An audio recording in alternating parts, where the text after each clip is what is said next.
Hello and welcome back to your January 2025 real estate update for Chino, Chino Hills, and San Bernardino County. Hi, my name's Thomas Ryan with Thomas Ryan Real Estate. I will be your host today. I am a Southern California real estate agent based in Chino, California, with a reach and pulse on all 5 Southern California counties. Today we have an extremely informative video for you based upon the previous month's market activities. In these monthly market updates, we will bring you statistics, insights, as well as my personal perspective on what's going on in the market, with the ultimate goal of keeping you well informed about our local real estate market. As always, we will hear from our favorite loan officer, Benny Rabishin with Movement Mortgage. He will bring you up to speed on what's going on with interest rates, what to expect in the future, as well as some insights just on what's going on from a loan perspective. After watching this video, should you have any additional questions about the real estate market in general, your specific property, or if you have aspirations of buying or selling a home, always feel free to reach out to me directly. I can be reached at 909-334-2049, or you can find me on all the social media sites and send me a direct message there. All you have to do is search Thomas Ryan Real Estate and you will find me. All right, without further ado, let's get into the update.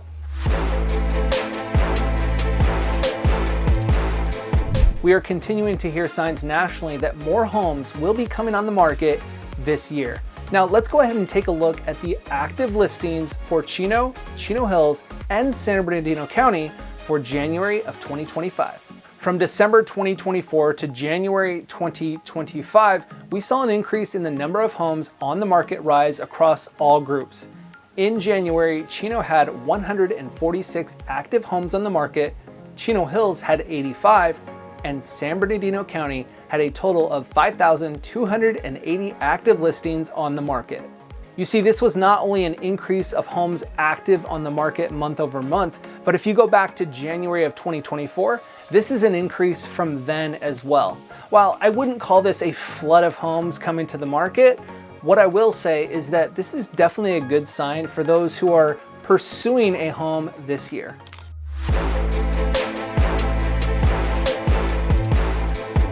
Now, January is a bit of a tricky month for closed sales. Theoretically, to close in January on a property, you would have gone under contract in late November or early December, prime holiday season. With that being said, let's take a look at the closed sales activity in January 2025. Taking a look at the bar graph, which shows 3 years of closed sales data, ironically enough, the numbers remained rather consistent. San Bernardino County has only seen small variation over the past 3 years in closed sales activity, and the same goes for Chino. Chino Hills saw a bit of a spike this year with 39 closings in January of this year as compared to 27 and 29 the 2 years before. So what does this all tell us? Well, again, January is a bit of a tricky month, so it's difficult to draw too many conclusions. What we can see is that homes are still selling at a rather quick pace, as they have the past few years, and we expect this trend to continue throughout 2025.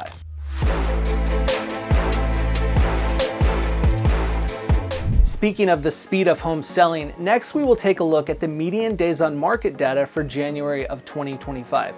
Remember, the median days on market is the number of days that the home went from active on the MLS until it went under contract and in escrow. San Bernardino County and Chino saw a month-over-month increase in median days on market, with Chino rising to 28 days, up from 23, and San Bernardino County as a whole rising just past the month mark, settling at 34 days on the market, up from 29 days.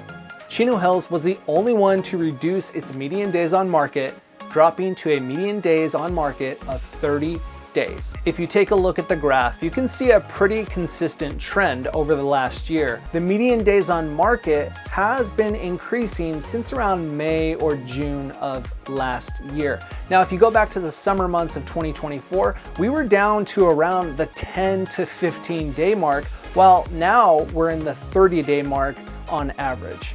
By no means does this indicate that the market has taken such a drastic shift to a buyer's market, but what it does tell us is that buyers have more opportunity. And it also means that sellers must price their homes appropriately and be patient.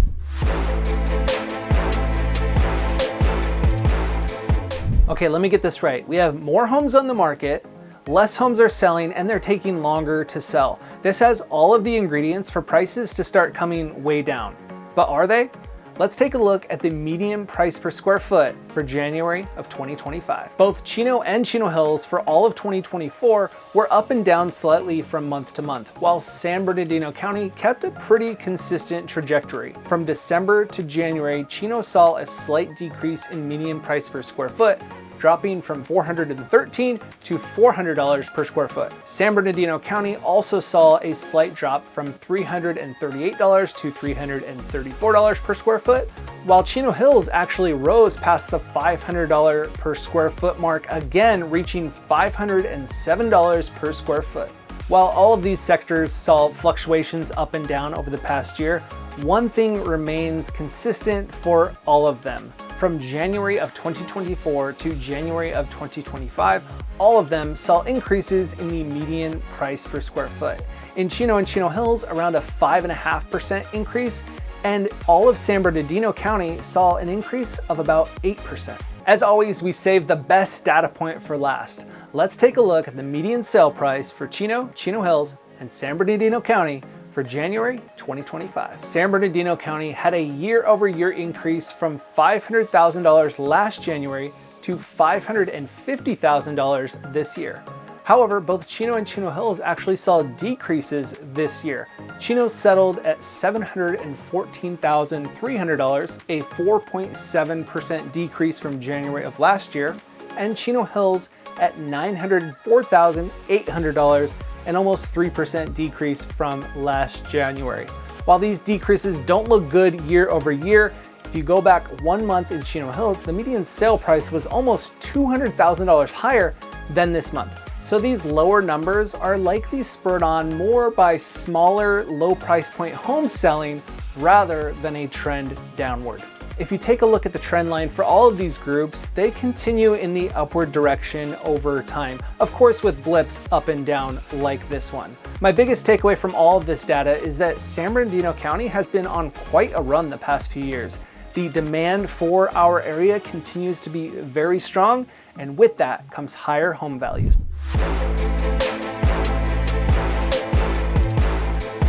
Okay, up next, what continues to be the hot button item on everybody's mind as it pertains to real estate: mortgage rates. And today we have Benny Rabishin with Movement Mortgage to give us an update as well as a prediction on what to expect throughout 2025 as far as mortgage rates. Take it away, Benny. Hey, Thomas. Well, let's just get right into it, right? What is going on with mortgage rates? We've now seen this new administration take over office. What kind of impact has that had on rates? And the reality is a little bit of improvement, to be honest. And I don't know if that's because of the administration coming into office, but rates from last month to this month have improved.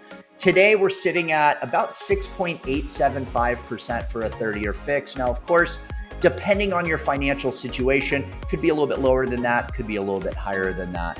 But overall, not a big impact since the administration has taken over. Now, there are some things the administration is talking about that could have an indirect impact on mortgage rates. For example, there's a lot of talk on tariffs. So if these tariffs come into play, and things become more expensive for us as consumers, that means inflation goes up. This is not good for mortgage rates. We're going to want to keep an eye on that. Remember, we want inflation to go down. The other thing we're looking at is the job market. We want to see unemployment rise. Now, we're starting to see some companies doing layoffs and things of that nature. While that's not good for us people, believe it or not, it is good for mortgage rates when we have a little pain in the job market. So we're going to keep a close eye on that. You know, many predict that we do see unemployment rise a little bit this year.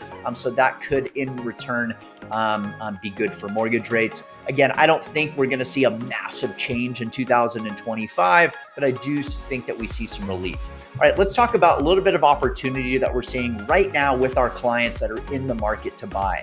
Now, we have a lot of pent-up demand of buyers that are just simply waiting on the sidelines for various reasons. They want to see what happens after this administration comes in, after the dust settles, to see what happens to the market. People are waiting for spring and summer for the kids to get out of school before they look to get that next home. So there's a lot of people waiting for interest rates to drop. So while all this demand is pent up, we are seeing buyers that financially can make sense of getting into this market, see some great deals. For example, being able to negotiate on homes for less than what the seller is asking. We have some clients that are getting credits from the seller and it's covering all of their closing costs, which could be $5,000 to $20,000 credits. We have a client right now that got into contract. We were able to get a credit from the seller. We're using that to get them an interest rate 1% less than where mortgage rates are right now. It's saving them $420 a month. So this is usually a really good time to buy because a lot of buyers are waiting until spring and summer. So my advice is, if financially you have a plan in place, you understand your numbers, you can make sense of where interest rates are right now, understanding that there might be an opportunity in the next year or so to maybe refinance into a lower rate. There's some great opportunity right now. I believe that gets diminished a little bit in spring and summer, just in our busy times where maybe you don't have as much negotiation power, but time will tell. Anyway, I hope that is helpful. We will update you guys next month. Back to you. Thanks, Benny. Always good to see you, and we appreciate all of that insightful information. Now, if you're curious what you may qualify for in a loan and what you may need to do to qualify for a loan, go ahead and reach out to me directly and I will put you in touch with Ben. We truly hope that you found this information helpful today,